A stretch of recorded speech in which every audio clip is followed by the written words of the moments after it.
welcome to the Peculiar Universe, exploring the peculiar depths of history. Don't forget to subscribe, like and press the bell icon for unveiling fascinating documentary series. We live on a planet in a solar system with 7 other planets.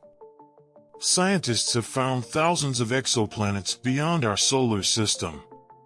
But how planets like Earth are formed is still a big question. There are 2 main ideas about how planets form. Scientists study planets inside and outside our solar system to figure out which theory is correct. The first theory is called the core accretion model. It explains how small, rocky planets like Earth form. But it doesn't fully explain the creation of big planets. The second theory is called the disk instability method. It might explain how larger planets are made. There's also the pebble accretion theory, which helps explain how different objects come together. About 4.6 billion years ago, our solar system started as a cloud of dust and gas called a solar nebula. Gravity pulled the material together and made it spin. This created the sun at the center of the nebula. As the sun formed, the leftover material clumped up. Tiny particles stuck together due to gravity, forming larger particles. The solar wind, a stream of charged particles from the sun, blew away lighter elements like hydrogen and helium. When our solar system was forming, heavy, rocky materials gathered close to the sun, creating smaller terrestrial worlds like Earth. Farther away, lighter elements formed gas giants due to less influence from the solar wind. This process led to the formation of asteroids, comets, planets, and moons. Earth's rocky core was the first to form, with heavy elements colliding and sticking together. Lighter materials formed the crust, and around this time, Earth's magnetic field likely appeared. An impact with a large body sent parts of Earth's mantle into space, which later came together to create the Moon. Earth's crust is always moving due to plate tectonics, leading to the creation of mountains and volcanoes that released gases. Initially, Earth had a very minimal atmosphere, but as the planet cooled, gravity captured gases from its volcanoes, forming the atmosphere we have today. In the early solar system, comets and asteroids were more common and likely brought much of the water to Earth through collisions. Our planet is situated in the Goldilocks zone, where conditions allow for liquid water, and many scientists believe this is crucial for supporting life. The core accretion model is the leading explanation for planet formation, especially when studying exoplanets. Stars with more heavy elements in their cores are likely to have more giant planets. The discovery of a giant planet with a massive core orbiting a sun-like star supports this theory. In 2019, the European Space Agency launched the Cheops satellite to study exoplanets and learn more about how planets form in different solar systems.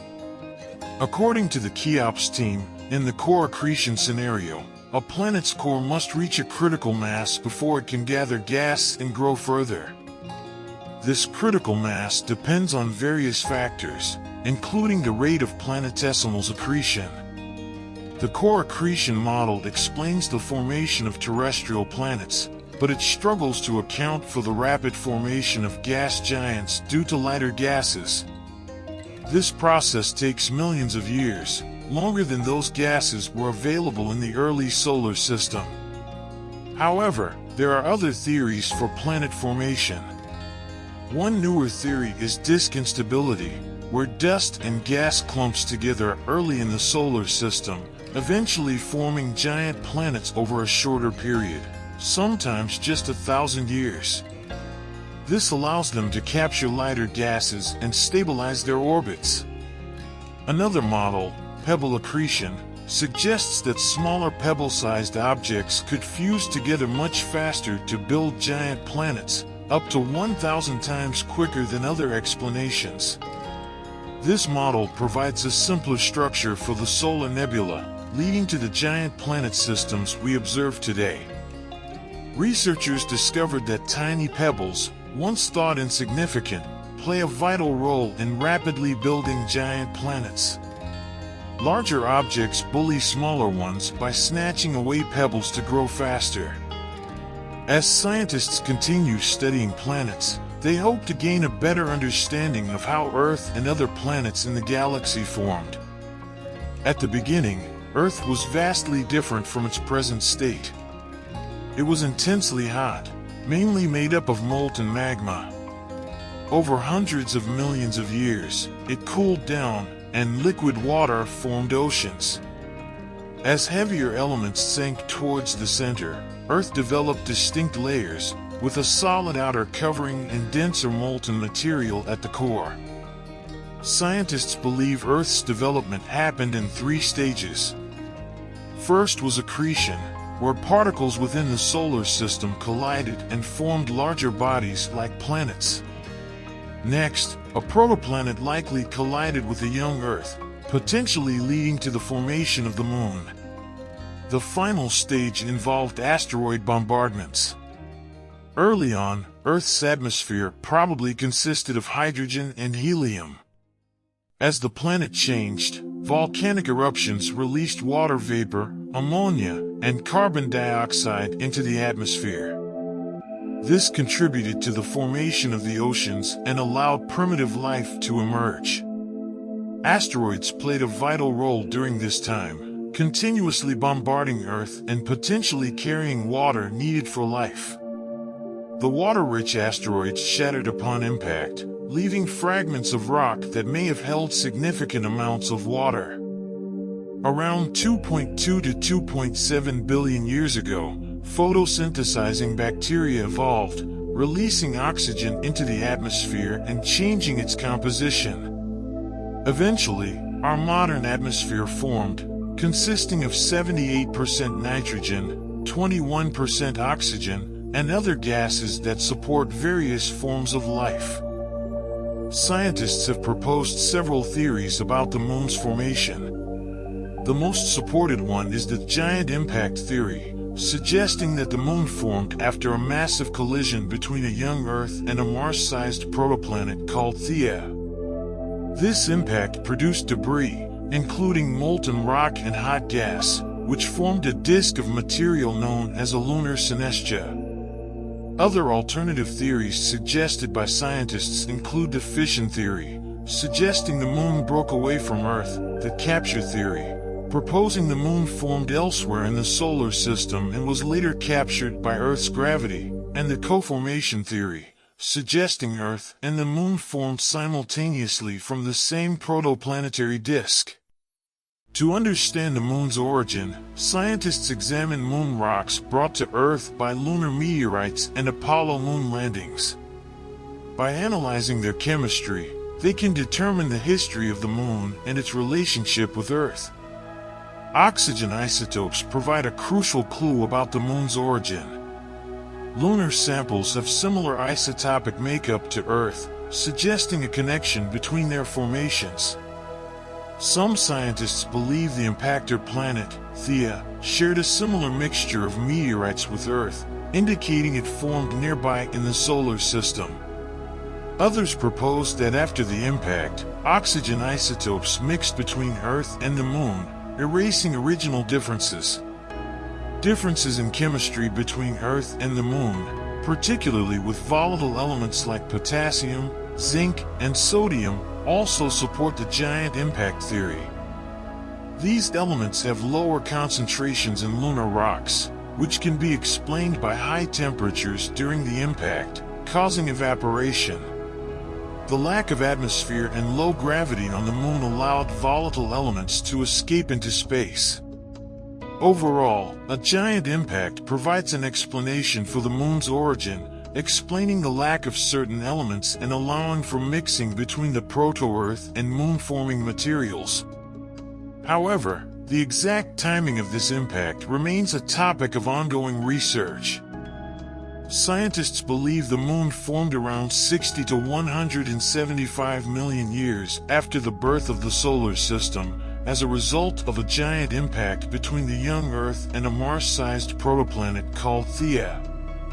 The impact melted and remixed the Earth's rock and metal layers, which helped date the moon's formation.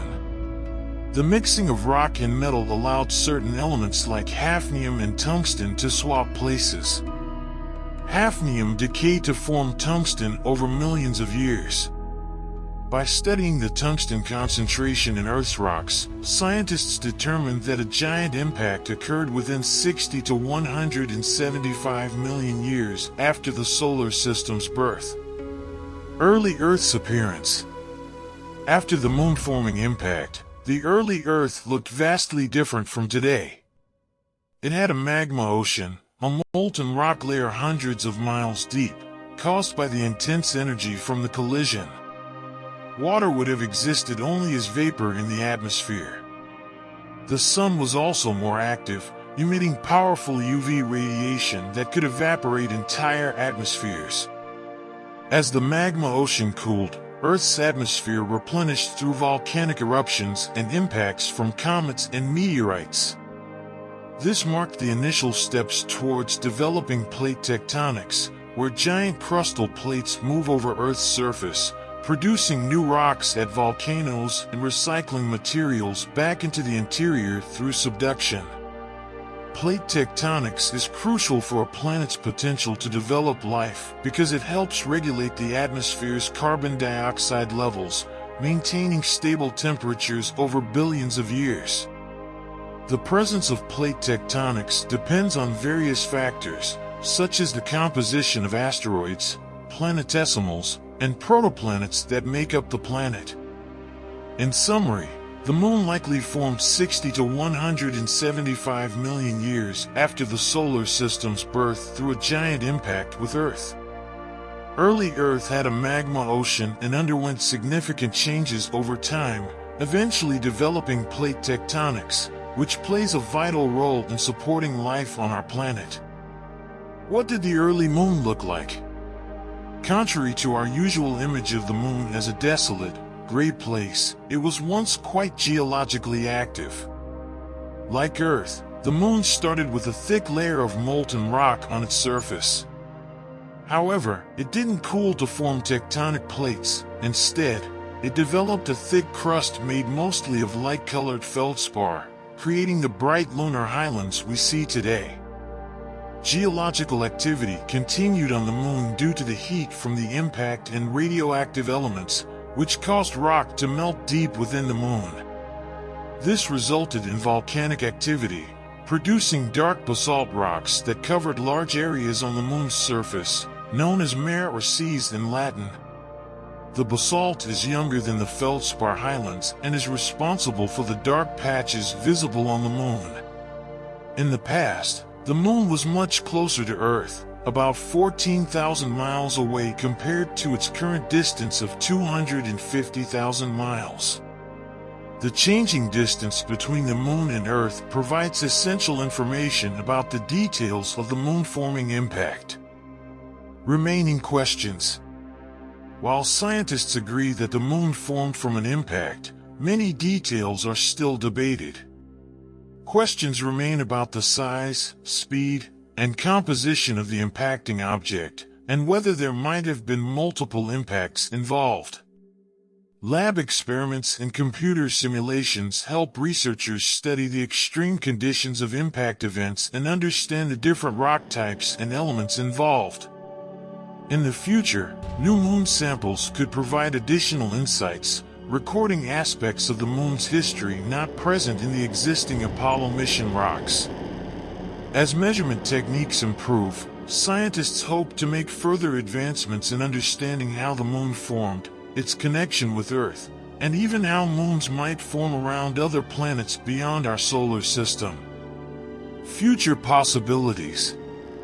In the future, new moon samples could offer fresh insights into its history. Scientists hope to analyze chemical signatures in these samples and improve measurement techniques. With more data, They can test different theories about the moon's origin and its connection with Earth. These discoveries might also help us understand how moons form around other planets in distant solar systems. That's it for now, folks. Thanks for watching. Don't forget to like, share, and subscribe.